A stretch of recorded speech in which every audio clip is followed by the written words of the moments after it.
Hi guys, I'm John Bro, and welcome back to Let's Play The Legend of Zelda Link's. Okay, well, never mind the rest of that song, but yeah. So in this part, I don't really feel like going to the next dungeon yet, just because it's kind of weird to get there. I don't know if I dislike the dungeon, because I haven't really played it in, like, well, years, but getting there, I know, is pretty weird, so I'm not going to do that yet. Piece of power!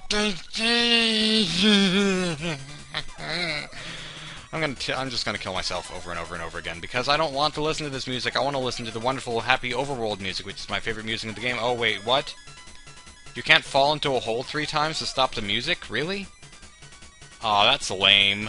That is lame-opotamus. Can I go into this house? I can go into that house and stop the music, so I just killed myself for no reason. Oh well. This is what Luigis do. Every Luigi does this, including the ones that own pizzerias. Alright, so anyways, as I was saying, I think we're just going to fill in the rest of the ocarina songs in this part. So we have the Ballad of the Windfish, and that's all we really need, except not because the other 2 are important too, but we'll just get the other 2 because we can, and we have to jump over this with the Pegasus boots and the... No, actually, we don't need to use the Pegasus boots if we do a careful jump. And we can do a careful jump because Luigi is awesome with his jumping skills. He just, as long as you run in the air as if you're still stuck on a treadmill, then you will do very well. Just learn it from Luigi, folks. So this is the signpost maze. I wonder why it's called the signpost maze. I have no idea. You have to read all the signs in order, and if you don't read them in the right order, then suddenly the signs will know whether or not you read them in the correct order, and they will suddenly change and say, try again from the start. They will change all their text. Because they can, I guess. It's pretty much the epitome of great game design. I am really surprised that they came up with this idea, and I'm surprised that they pulled it off. Because this is... I did not want that! I do not want to eat this. I did not want to have my acorn and eat it too. I just wanted to go away. Ah, the music. The music. The bees. The bees. Go this way. Okay. I'll go this way. Oh no. What do I do now? Which sign do I read? I guess it's this one. Oh no, it's a snotball! Making this a really sticky situation, Mr. Snotball. Okay, we go this way. And we go this way. It's a good thing that we learned to read in the last episode, or this would be impossible. And we go up. Oh no. What do we do now? Okay, we go this way, but there's a tree in the way. What do we do? I'm lost! Do not panic, do not panic. We are going around the tree. Around the tree? I don't think we can do that. Oh, nonsense. I don't remember the rest of the quote, but watch my eyes, don't look away. And here's the sign again. Oh, thank you, Mr. Soil. Good job, everybody. Yeah, someone with the Mr. Bean mentality would not do a very good job navigating through this, this supposed maze. You know, Mr. Bean's holiday, whenever he walks in a straight line and he waits for someone to move out of the way in order for him to keep walking because he can't move out of the way of them. I cannot speak with enunciated sentence pronunciation, emancipation proclamation. So, this is Wart. Well, it's really, or supposedly, Mamu the Frog, who teaches you a song and makes a noise with his mouth constantly. That's what it looks like, anyway. But yeah, Wart from Super Mario Bros. 2 makes an appearance in this game, and it's kind of interesting. That's another similarity between this game and Mario, aside from the fact that it's just Wart here. Because Wart lived in Subcon, and Subcon is a dream world, just like this is a dream world. Well, how about that? Ribbit, Ribbit, I'm Mamu on vocals. I don't know why I have this deep voice. I would probably have a much derpier voice than this, but I don't need to tell you that, do I? Everyone knows me. From Super Mario Bros. 2, that is. Want to hang out and listen to us jam? No, I'd rather turn you into a jam, Mr. Frog. For 300 rupees, oh goodness, we'll let you listen to a previously unreleased cut. And by the time you listen to this song, you're going to want to cut him instead. You can tell it's a bad song when it freaks out the emulator. I hope I can fix this in editing. These are not even chords. This is just like noises and grunts from the underworld. This is making my ears bleed and shrivel up into a singularity, like a raisin. I legitimately do not think that they could have figured out a way to make a worse song out of the Game Boy instruments. Thank you. Thank you very much. I was Elvis in a previous life. No, thank you, sir, for stopping your singing, because we applaud after you sing, but only because you stopped.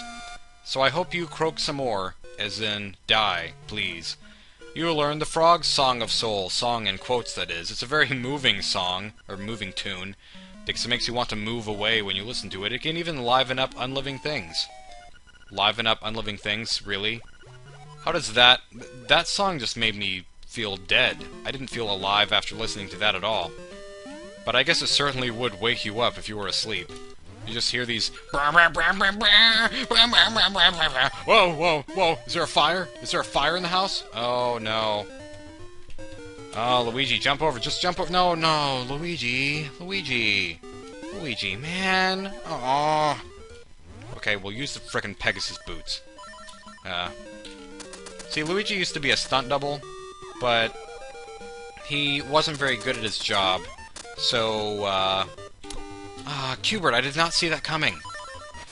So he would, you know, he would always jump off ramps with a motorcycle over a whole bunch of buses, but there was always one bus too many, and so Link, Luigi, whatever his name is, has broken many, many bones.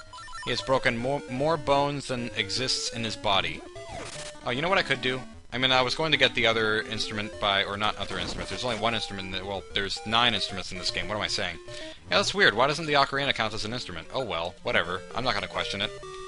But yeah, with our ocarina songs, the other one is over here. And I just didn't think to use the teleporter because I keep forgetting to...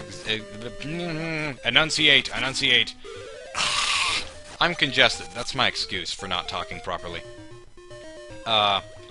But, like, well, we're gonna go here first. Because there's a piece of heart in this cave. You got a piece of heart. I actually enjoy getting this piece of heart because it actually makes sense. You know, there's a cave and it's filled with water and there's nothing else you can do, so just dive and no, there's a piece of heart. There's a pizza heart. And it makes sense. Good job with the design there, Nintendo. Although I picture it being, like, in the very center of the cave, not slightly below the center, which is kind of weird, but... I don't know. Like, there's a piece of heart in Minish Cap that you can get that's, like, right in the center of a lake, and that's why I had that mentality, I guess. But this is the other song that we can get, because we get the 3 songs, and we're going to get the 3 songs in this episode. I am Manbo, because men wear bows, child of the sunfish. So I must be the moonfish, even though I have nothing to moon you with, because the back end of my body is missing. I think these kinds of fish just look so weird. They don't have back ends, it's just... whatever, it's unnatural.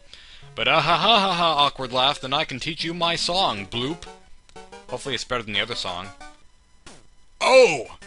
Yeah, shake that non-existent booty. I roll my eyes because I'm embarrassed by this music. Yeah, my little fish assistants down there, they are clapping their fins to the music. It's catchy. It's catchy. Yeah, Donkey Konga has nothing on this. Oh! Oh yeah! You'll learn the Manbo's Mambo, because obviously his name is only meant to be Manbo because of the Mambo. When you get out of the water, play it. Yeah, because we have problems, you know, playing instruments in the water, even though we can breathe perfectly fine, and we can listen to music underwater perfectly fine. Although I guess water does, like, somehow cause sound to reverberate more than in the air, I guess. Which would be why dolphins can communicate from miles away from each other or something. I don't know the logic behind it, but something like that. It's fun, and it's bears. It's fun and it's bears, both of those things. That pretty much is everything that I was gonna do, I guess. I can't really think of anything else to do, so I'm just gonna walk around aimlessly and talk about things, I guess, because I don't want to go to the next dungeon yet. One thing, though, that I discovered with playing through Link's Awakening Deluxe on my 3DS, which I just got, I can't remember if I mentioned that or not, the color choices for the enemies are really weird. And as far as I can tell, you can't skip past any of the text, even after you've read it once. So, those are a couple of changes that I don't really like. I prefer everything being in black and white rather than, you know, moblins being blue. That just looks weird to me. And the choo-choos, I think, are, like, red or something, and I always picture them being green. So, that's another weird thing. And then on this screen that just has this little guy here with his sword, and he's just having a good time, this screen has like a camera shop. There's just this big camera shop, and it says camera right on the front. And I'm like, what? I mean, I know you'd probably have to be a big shot to have a snapshot place like that, but well, I don't know. I don't even know what that joke is supposed to be, but it's just weird to suddenly see a camera shop in the middle of nowhere. That's like, it's just a cliffside. Do you expect people to go there and buy a camera to take a picture next to the cliff? I mean, I guess if you're going to scale the mountain, which really takes no time at all, then it's like, oh, hey, I climbed the mountain. I'm gonna take a picture because I'm way up here, and it's the amazing Telltale Heights Tamaranch Mountain Skywalker Ranch, something something. Maybe it's good.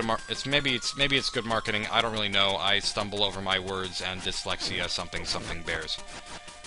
But I don't know. The changes that were made to the deluxe version of this game just feel unnatural to me for the most part. I haven't found the color dungeon yet. I do want to show that off now though, because I do have this legally owned in color. So I can show off the color dungeon after the Let's Play is over or something. Yay! And maybe perhaps other Easter eggs of sorts.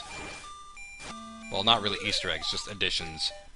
Is there anything else special that we can get at lag that we can get in this shop? I changed a few settings to try and get rid of the weird, like, whenever, you know, the whole freaking out, glitching emulator thing with the frogs singing. I tried, in an earlier recording, trying to, mess with some of the settings of my emulator to see if I could fix that, but I think I might have just made it more laggy, so that's good.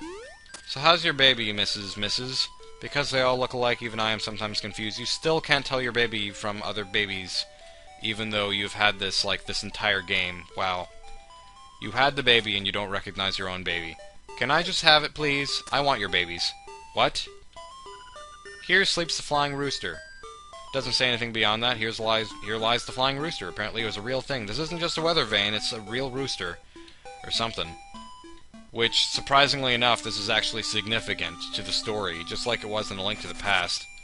Which I always think the parts where you have to awaken a rooster just from a weather vane to make it fly you around, that's always the stupidest part of a Zelda game to me.